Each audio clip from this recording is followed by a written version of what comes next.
بے نظیر نے شاہنواز کے فلیٹ پر پہنچنے کے بعد وہاں کی صورتحال بھی بتائی ہے۔ شاہنواز کافی ٹیبل کے پاس کمرے میں قلین پر پڑا تھا۔ اس نے ابھی تک گزشتہ رات والی سفید پتلون پہنی ہوئی تھی۔ اس کا ہاتھ پھیلا ہوا تھا، ایسا لگ رہا تھا کہ وہ سو رہا ہے۔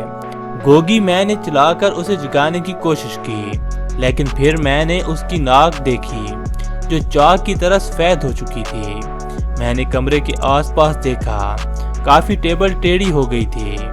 ایک تشتری میں بھورے رنگ کا مائع ساتھ والی میز پر نظر آ رہا تھا۔ کشن آدھے صوفے سے دور تھا اور پھولوں کا گلدان گر گیا تھا۔ میری نگاہیں اس کی میز پر اٹھیں۔ چمڑے کی فائل کا فولڈر موجود نہیں تھا۔ میں نے ٹیرس پر نظر ڈالی، اس کے کاغذات وہاں پڑے تھے۔ فولڈر کھلا ہوا تھا۔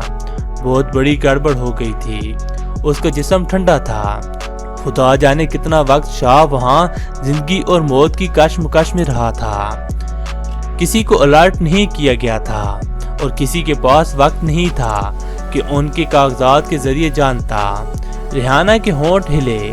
میں نہیں سن سکی وہ کیا کہہ رہی تھی۔